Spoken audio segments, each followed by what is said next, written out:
I'm Meacham. I'm an account manager in the New South Wales and ACT Licensing Solutions team. Today I'm going to be covering the Microsoft licensing update for 2013.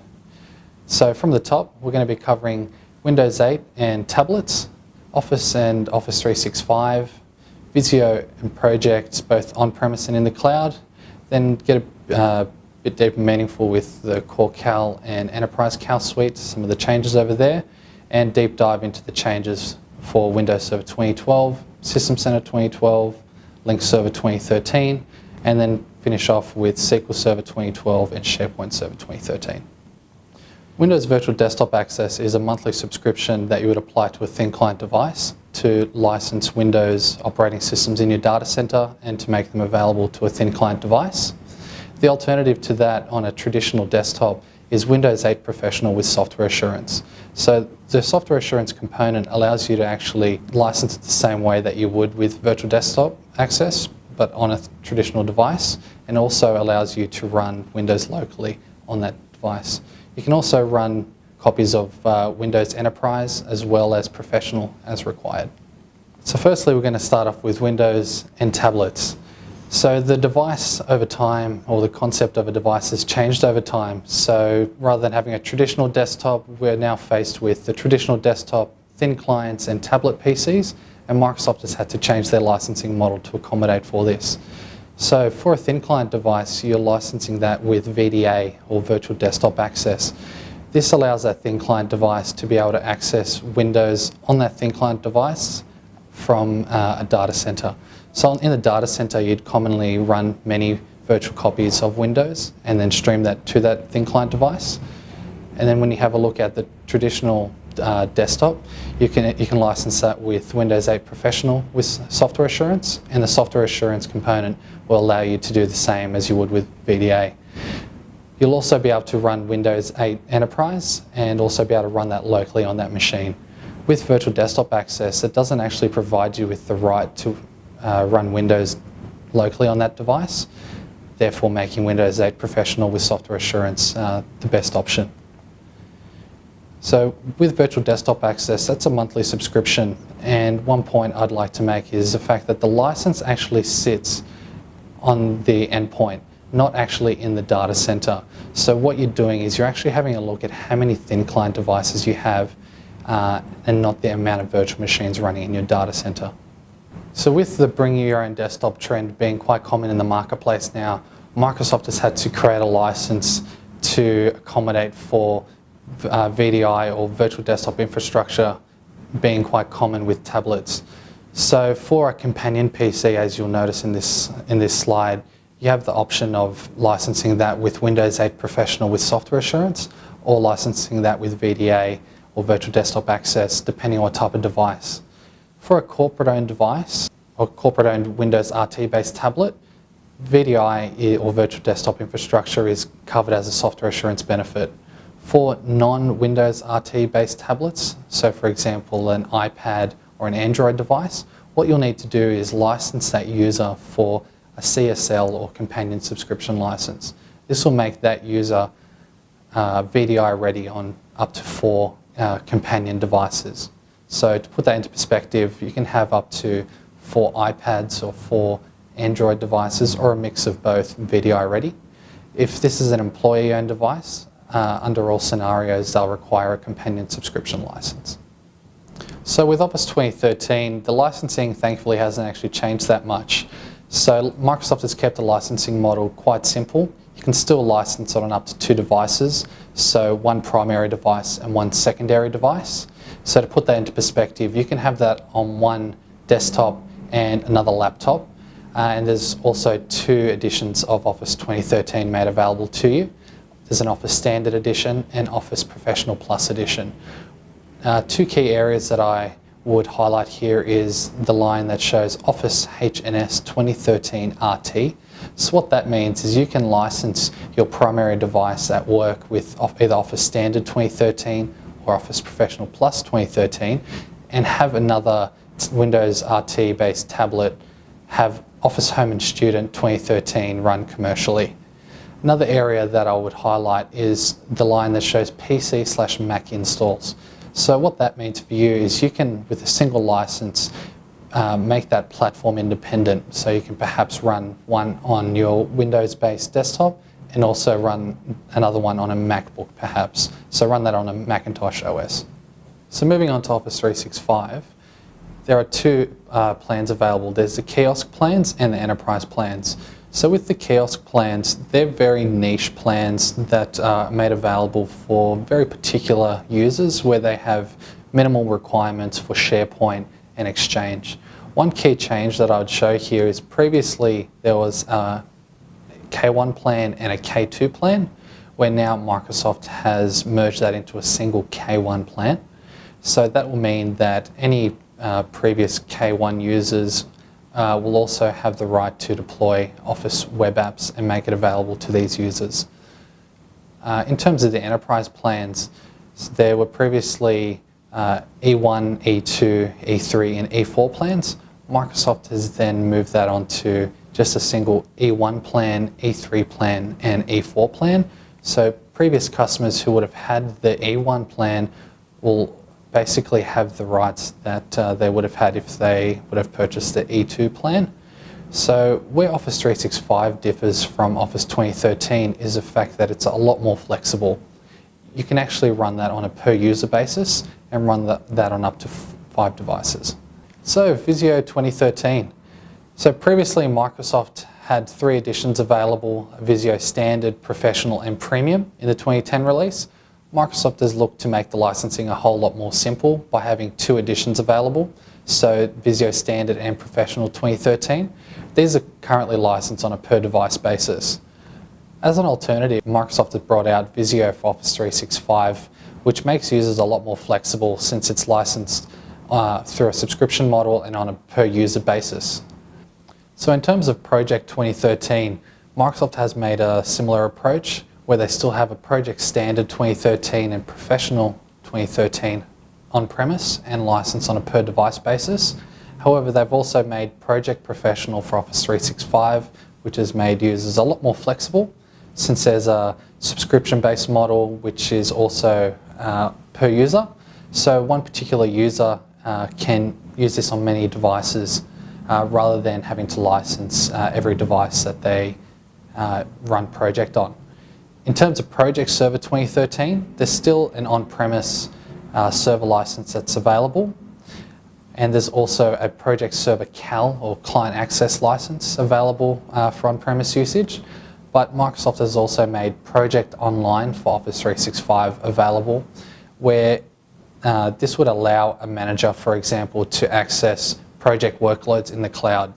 So now you're probably looking and saying, okay, I've got Project Professional for Office 365, which makes my user a lot more flexible on a per user basis. And then I have the ability for people to access cloud workloads. Why wouldn't I just combine these? So what Microsoft has looked to do is to combine Project Professional for Office 365 and Project Online for Office 365 into a single item where they can purchase Project Online with Project Professional for Office 365, where that user is a lot more flexible. They can run Project Professional for Office 365 on a per user basis and publish their projects into the cloud into Project Server. So Microsoft has 2 CAL bundles available to their customers. They have the Core CAL Suite and the Enterprise CAL Suite. So just to cover what a CAL is a client access license and allows users or devices to have access to Microsoft Service software. Microsoft considers the Core CAL Suite to be the key technologies for organisations of today, and I'll go through the actual contents of the Core CAL Suite. There's the Windows Server CAL, the Exchange Server Standard CAL, the Sharepoint Server Standard CAL, Link Server Standard CAL, System Center Configuration Manager Client Management Suite, and the System Center Endpoint Protection. So there's quite a lot in there that companies of today can actually leverage off, and it's actually built upon in the Enterprise CAL Suite. So I've shown the individual contents of the Enterprise CAL Suite, so the Active Directory Rights Management Services CAL, the Exchange Enterprise CAL with services, the Link Server Enterprise CAL, the Sharepoint Server Enterprise CAL, the System Center Client Management Suite, which I've also built on to show what's actually within this suite, which is a sub-suite. It includes its own management licenses for System Center Operations Manager, Service Manager, Data Protection Manager, and Orchestrator. It also includes the Enterprise CAL Suite includes Forefront Unified Access Gateway, Forefront Protection Suite, the Exchange Online Protection, Archiving, and Data Loss Prevention. So I've highlighted in purple the particular changes that have happened within the core and the Enterprise CAL suites. So from the top, System Center Configuration Manager CAL now includes the right to use Virtual Machine Manager on the desktop. The Exchange Enterprise CAL with services now includes additional services, so namely the ones that I've highlighted down the bottom: Exchange Online Protection, Archiving, and Data Loss Prevention. Forefront Unified Access Gateway is a technology that Microsoft is still actively developing on. However, they've now moved that out of the Enterprise CAL Suite.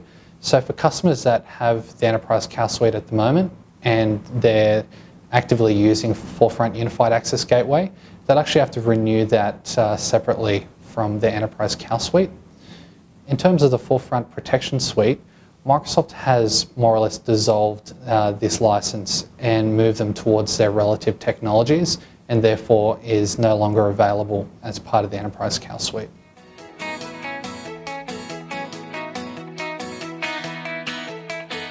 So now I'll take you through Windows Server 2012. So as you'll notice in the 2008 R2 release, there were 3 editions, all with differing features and an inconsistent licensing model, whether it be from how many virtual servers you could run and in terms of whether or not it was a per processor based license or a per server license. However, Microsoft has simplified the licensing in 2012, where you still have the unlimited virtual servers that you knew previously. You can still run all the features that you know today, and it's still a processor-based licensing model. However, now it's no longer a single processor-based licensing model, it's actually a dual processor-based licensing model. In terms of Windows Server 2012 Standard, that's where you're going to see quite a lot of change. It now has all the features that you would normally see in a data center edition, and now runs 2 virtual servers. So no longer do you have a single virtual server for that license, you can now run 2.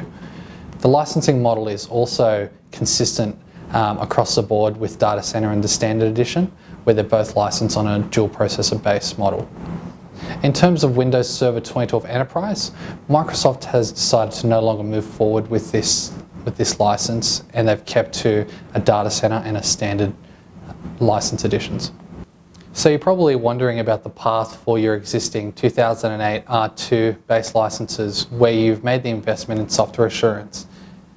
With Windows Server 2008 R2 Data Center Edition, for every 2 licenses that you had that were single processor based licenses, Microsoft will grant you a single processor based license, which gives you 2 processors. This is more or less just a change in mathematics. So rather than having 2 licenses with single processors, you're going to have a single license with 2 processors. With the Standard Edition, it's just a 1-to-1 grant. So if you had a single 2008 R2 Standard Edition, you're going to now have a single 2012 Standard Edition. However, understanding that previously you could only run a single virtual server, you can now actually run 2. In terms of the editions that Microsoft has looked to phase out, as I mentioned previously, the Enterprise Edition, Microsoft will grant you 2 Windows Server Standard Edition licenses for every Enterprise license that you've purchased with software assurance. And if you think about the fact that the Windows Server 2008 R2 Enterprise Edition allowed for 4 virtual servers, and the 2012 Standard Edition allows for 2 virtual servers, it's once again a change in mathematics, where previously you had 1 license with 4 virtual servers, now you have 2 licenses with 2 virtual servers to a total of 4 virtual servers once again. So no real loss there. In terms of Windows Web Server, the grant is on a 2-to-1 basis. So for every 2 Windows Web Servers that you would have had with active software assurance, you now get a single 2012 Standard Edition. In terms of HP Server Suite, that's also on a 1-to-1 basis.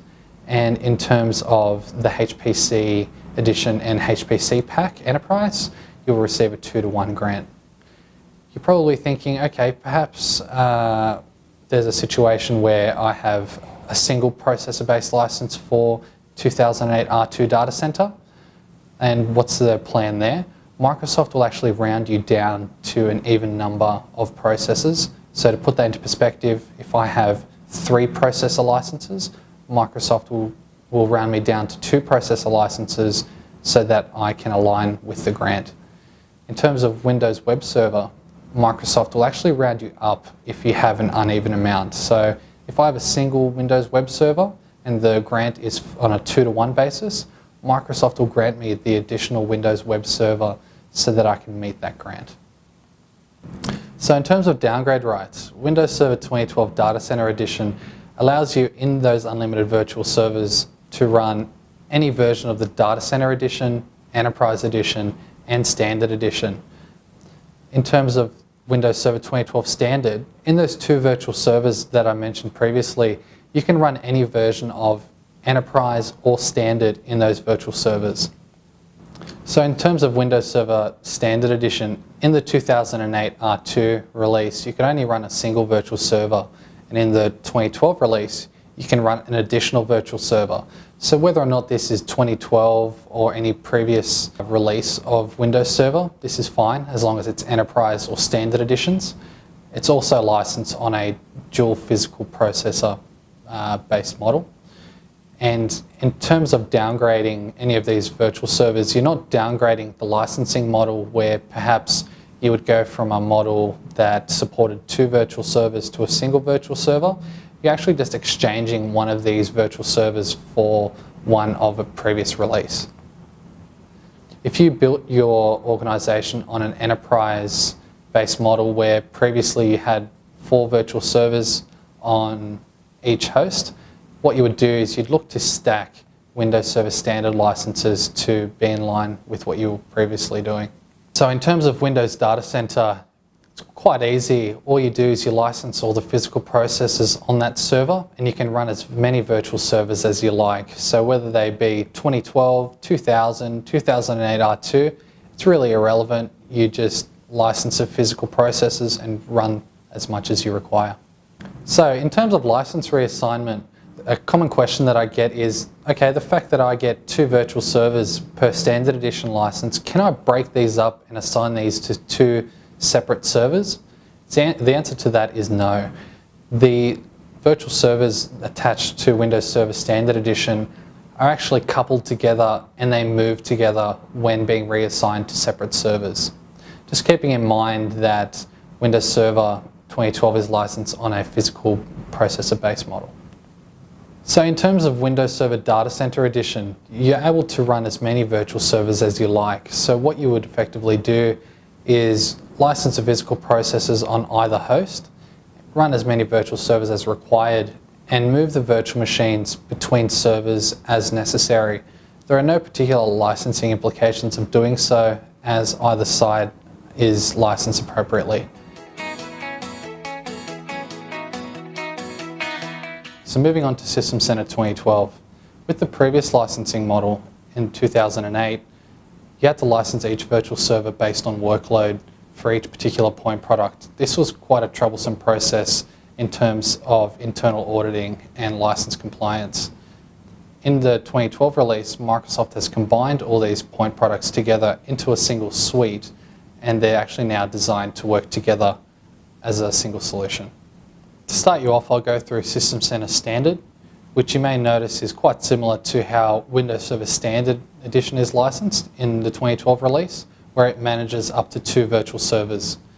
To be in line with the 2008 R2 Enterprise strategy, which you may have had, what you can do is you can actually stack 2 System Center Standard licenses together to manage up to 4 virtual servers, keeping in mind that now you're not actually licensing it for a particular point product, you're licensing it for a whole System Center solution. So you would actually get the whole System Center 2012 stack. This is also a dual processor based model, which is similar to Windows Server 2012. In terms of System Center Data Center Edition, this manages unlimited virtual servers for System Center. It's also licensed on a dual processor based model, quite similar to its standard edition counterpart and Windows Server 2012. So in terms of your previous investment in System Center pre-2012, if you had any of these with Active Software Assurance, Microsoft would have provided you a grant to a 2012 licensing model. For every 2 Server Management Suite Data Center or SMSD, Microsoft will provide you with a single System Center Data Center management license. For every SMSE or Server Management Suite Enterprise Edition, Microsoft will grant you 2 System Center standard server management licenses. For any single standard or enterprise management licenses for any particular point product, so for example, a System Center Operations Manager standard management license, Microsoft will grant you 1 System Center 2012 standard server management license. This is really compelling, seeing as previously you had a single management license for a single virtual server for a single product. Microsoft will now grant you management for up to 2 virtual servers for the whole System Center 2012 stack, as opposed to a single point product.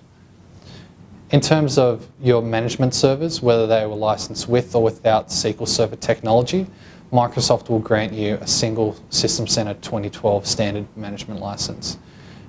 In the System Center 2012 licensing model, there is a focus away from the management servers and a focus more onto the servers that are being managed. So moving forward, no server management licenses will be required. In terms of System Center Virtual Machine Manager, it's just a one-to-one relationship. So if you had 1 System Center Virtual Machine Manager license with Active Software Assurance, you'll be granted 1 System Center 2012 Data Center Edition Server Management License. So in terms of Core Infrastructure Suite or CIS Data Center, what that is that's Windows Server 2012 Data Center Edition coupled with System Center 2012 Data Center Edition into a single offering. So the approach here is to identify that you have particular growth in your organization for Windows Server and you're looking to manage those servers. Microsoft will provide an up to 5% discount on the license component just by making this investment together. Since the licensing has now been simplified and made to complement each other, they're both licensed on a dual processor based model. You can also run as many virtual servers as you wish and manage these unlimited virtual servers. In terms of the Core Infrastructure Suite Standard Edition, this is a coupling of Windows Server 2012 Standard and System Center 2012 Standard. So this will allow you to run up to 2 virtual servers and manage those 2 virtual servers with the whole System Center stack. This is also licensed on a dual processor basis, and Microsoft will award up to 5% discount on the license component when combined together. For customers who have a requirement of 25 licenses or more and need to make an investment of Windows Server and System Center at the same time, they can look to invest in an enrollment for Core Infrastructure or an ECI. This builds on that 5% discount that I mentioned previously and can award up to 20% discount on the license component.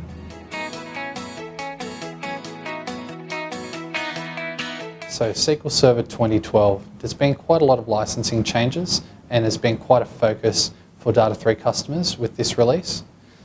Microsoft has actually changed their approach to licensing SQL Server and they've made only 3 editions available in the 2012 release.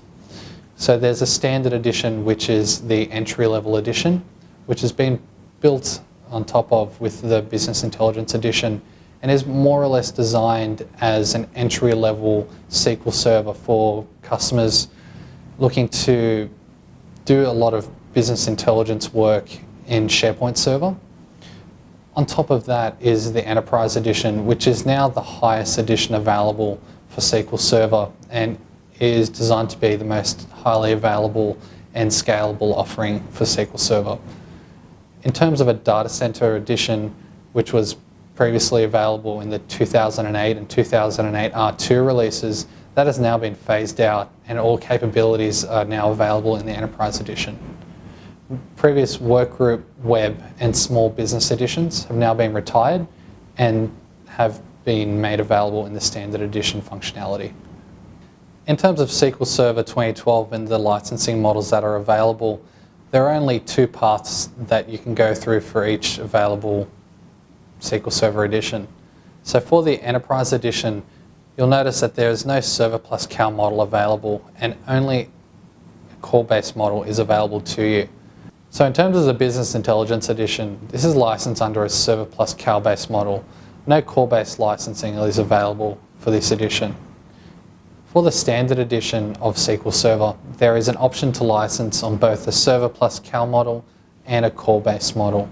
So to run through the licensing of SQL Server under the Server plus Cal-based model, if you purchase Business Intelligence or Standard edition server licenses, you can run up to one physical or virtual server of SQL Server 2012, and you'll have to license each user or device accessing the server software. If you've made previous investments in the Enterprise edition of SQL Server in the 2008 R2 or 2008 release, and you had active software assurance at 2012 release, you now have a limitation of 20 virtual cores per server license. By investing in SQL Server software assurance, you would have been provided the right to leverage off server license mobility with software assurance. This is short for Application Server License Mobility Rights. This means that you'll be able to reassign your licenses within your SQL Server farm without having to wait 90 days for each reassignment. This also provides the ability to migrate your servers to a service provider's hosted infrastructure without the requirement for additional licensing. For a bit more information on this and to look at particular scenarios, I'd recommend having a chat with your Data3 account manager. So in terms of licensing SQL Server under a core-based model, there are no client access licenses required for users and devices accessing SQL Server. What you're doing is you're actually licensing the power that you use. So in SQL Server 2012, the new approach is to license under a core-based model. This is moving away from a processor-based model, which was present in SQL Server 2008, R2, and previous releases. To put this into perspective, if you have a server that has 8 processor cores available to it, and you utilize all 8 cores for SQL Server, you simply license it for 8 cores. If you have a server that has 12 cores available to it, and all 12 cores are made available to SQL Server, you would license it for 12 cores. For any server that has 4 cores or less, there's a requirement to license it for 4 cores. So to put this into perspective, if you have a dual-core processor, this would not require 2 core licenses. This would require licenses for 4 cores. Under this licensing model, each server would need to be looked at independent of each other rather than a holistic look at your SQL Server environment. This model is available to both the Standard and Enterprise editions only, and also has the license mobility with software assurance rights available to it. In terms of licensing SQL Server Enterprise Edition under a core-based model, one option you can look to consider is the concept of unlimited virtualization. What you can look to do is license all the physical processing power and run as much SQL as you require on that server. For customers who have made an investment in SQL Server under a per processor based licensing model with software assurance, Microsoft has asked you to take a look at your processing power in terms of the core usage. If you are opting not to do so, or you don't have the ability to make this investigation, Microsoft will grant you a default amount of 4 cores for each SQL Server Standard or Enterprise processor license with software assurance.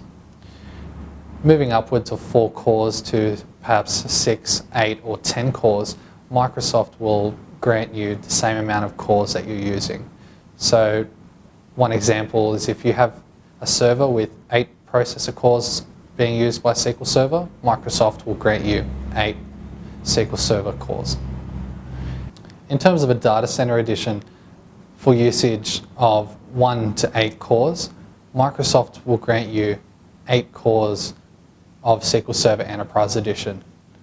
Upwards of 8 for perhaps 10 or 12 core servers, Microsoft will provide a like-for-like core grant.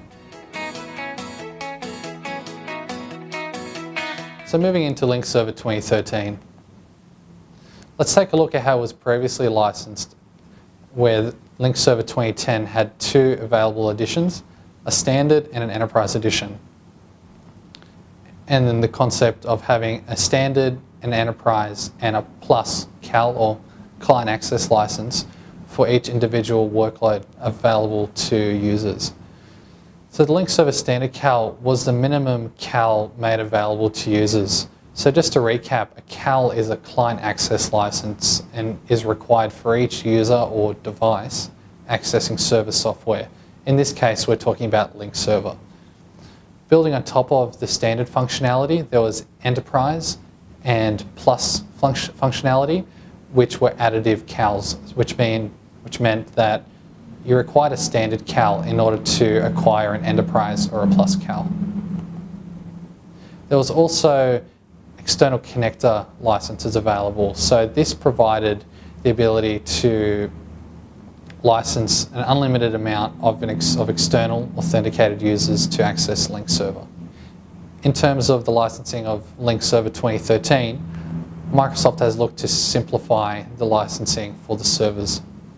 The servers only have a generic Link Server 2013 server license available. In terms of the external connector licenses that were previously available, Microsoft has looked to discontinue this model and migrated them to a Link Server 2013 server license if you had active software assurance. If you had active software assurance with Link Server 2010 Standard or Enterprise Edition, you would also be granted Link Server 2013. It's also best to mention that although this is the server-side related licensing, there's also a requirement for the Link client, which is available as a standalone product and as part of Office Professional Plus 2013.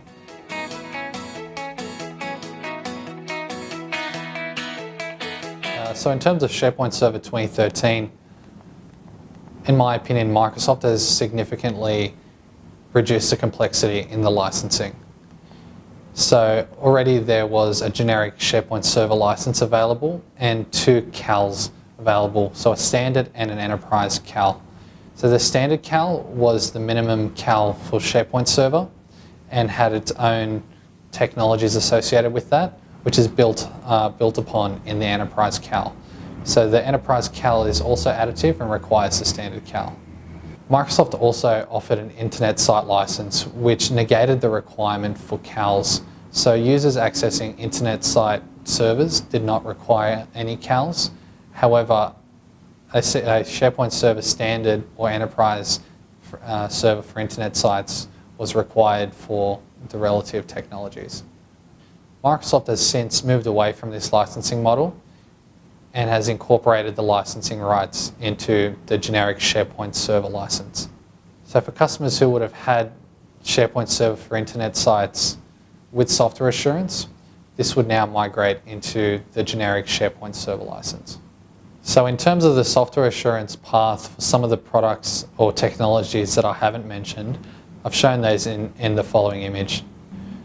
So for SharePoint Server specifically, Search Server, Fast Search Server for SharePoint, and the individual internet site licenses all moved to SharePoint Server 2013. So you'll notice there is a direction to make licensing a whole lot more simple.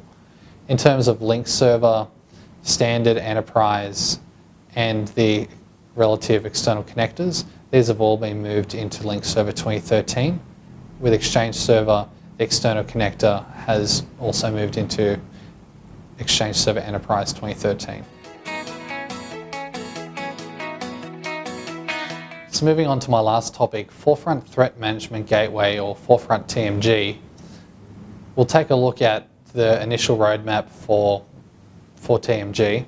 So starting from ISA Server, or Internet Security and Acceleration Server 2000, which has been built on in the 2004, 2006 releases before it was then renamed to Forefront Threat Management Gateway in 2010. Microsoft has since advised that there will be no additional development to Forefront TMG, and from a licensing perspective, it's no longer available to be purchased. For any customers who would have made the investment in Forefront TMG, they're also no longer able to renew their software assurance on this, as there will be no future releases. In terms of the accompanying Forefront Web Protection Service, this will also no longer be available to be purchased. So just to recap on what Forefront Web Protection Service is, it's actually a separate subscription that includes the advanced web filtering and malware protection. This is licensed on a per user and device basis and was previously included in the Forefront Protection Suite, which I mentioned initially, that has been dissolved. So looking back at what was covered today, we looked at Windows 8 and Microsoft's approach to licensing Windows 8 and tablets, Office on-premise, and also Office 365 Microsoft Cloud offering, Visio and Project, both the on-premise and cloud offerings, the many changes to the Core Cal and Enterprise Cal suite, the changes to Windows Server 2012, in particular the simplification of the licensing model, and how it actually goes hand in hand with System Center 2012. We also looked at Link Server 2013 and how the licensing model has changed there to be a lot more simple, and the many changes with the SQL Server 2012 licensing model. With SharePoint Server 2013, we also noticed that the licensing there has become a whole lot more simple. And finally, Forefront Threat Management Gateway. We have a look at the evolution of ISIS Server moving into Forefront TMG and Microsoft's future plans for this product. This has been Data3's Microsoft Licensing Update for 2013. Thank you very much for your time. If you have any further questions, please feel free to contact your Data3 account manager or visit www.data3.com.au.